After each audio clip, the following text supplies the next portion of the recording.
from our chips get sold into controlling cars and car engines, and we have a salesman. I'm not part of the sales team. We have a salesman who has a big suitcase which is a working motor with all the gears and gubbins in.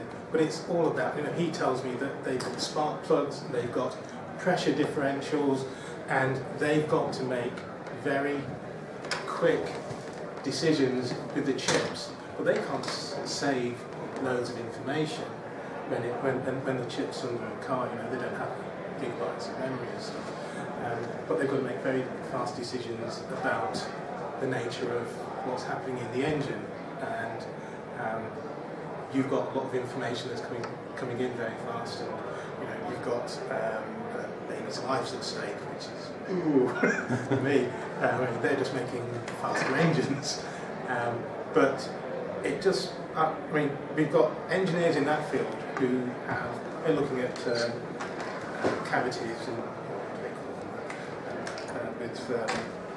pressure differentials in engines, and they do put sensors in them.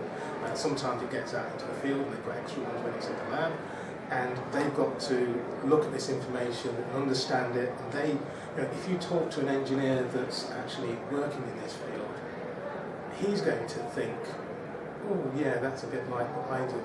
Or if you then tell him your problems or discuss the problems, he may have something that he doesn't see as a problem that you understand as a problem. So, why don't you do this kind of thing? And it'd be second nature to an engineer.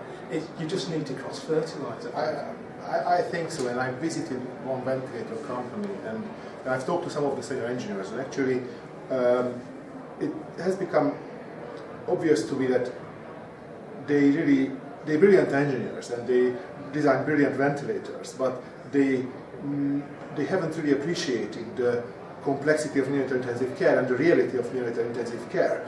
How much time is there for a quick decision to be made, for example, or how much time the clinician has got for a particular baby to be reviewed, and how much physics an average doctor can and is willing to understand and learn, because ventilation is not easy. Ventilation is very complex because of the physics involved, and doctors are good at giving these doses and medications, even prescriptions, diagnostics, lab tests. But when it comes to ventilation and the physics, the flow, the pressure, and the volume, that's a bit outside their immediate expertise. And I think not all of the neonatal intensivists like ventilation because of that, but it's one of the most important parts of our job. And I agree with you, sometimes you need to make very quick decisions. Engineers design brilliant tools. They use it on test models, on artificial lungs. We use them in a real situation, and that's a completely different field.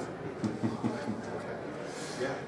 Was it? Right. That's excellent. Is it all right? This is brilliant to get to the conversation. And if I don't mind, I'm going to take it back to the simple part. So, Gusztav, or sorry, should I say Dr. No, you can say Gusztav. Yes. So you spoke at PyCon, and you spoke about your work in extracting data from neonatal ventilators. Correct. Just taking data out the back of them and using that data to study it to find out how the baby was performing. Correct.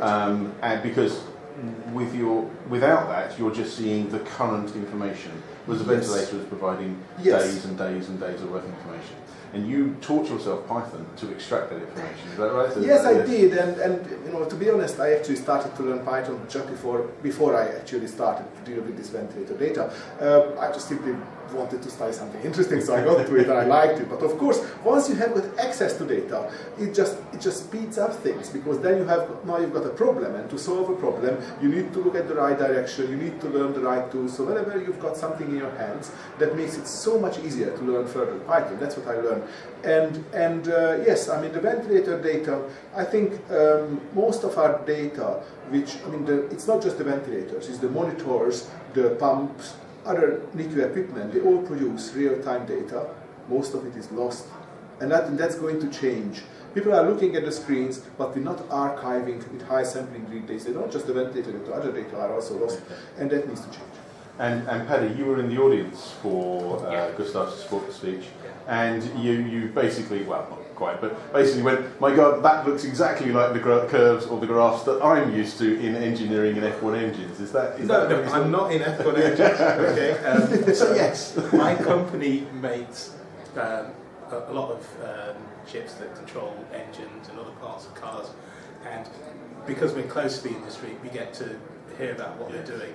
And when someone talks about pressures, and changing pressures and getting information, I know it from controlling engines, which they've got cylinders, they've got varying pressures, they've got to put the spark plug at the right time, and at the end of it, they get better efficiency, hopefully, or better performance, and that sells the big lumps of metal.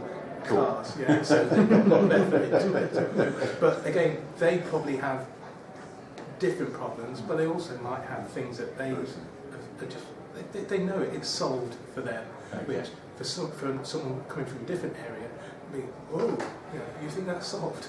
Tell us. And Gustav, it's really saying you had a lot of people turning up at the end of that saying, we would love to help with these issues and these problems. It seems to have opened a... that was a really pleasant surprise. Yeah. I thought I thought I'm not going to have any questions during my talk. Actually, it's such a pleasant surprise that people were interested. First of all, the room was full. Even people were sitting on the floor. And then after that, actually, I missed the rest of the session because people came to talk. And they wanted to ask questions. They wanted my contact details. So it's a very real enthusiastic audience. So it's interested in problems. Yes. Brilliant. I think, I went to a PyCon a few years ago and we'd invited teachers for the first time, and I think they said the same thing.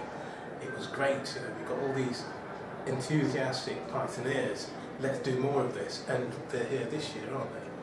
So. This is, we all have very boring jobs otherwise. But thank you. So you've brought this great, you've done this great work, that's fantastic. You've brought it to PyCon, and hopefully there'll be an awful lot of people volunteering their time to make medical data more accessible to the doctors. Thank you very much. Thank you very much, guys. Cheers. Thank you.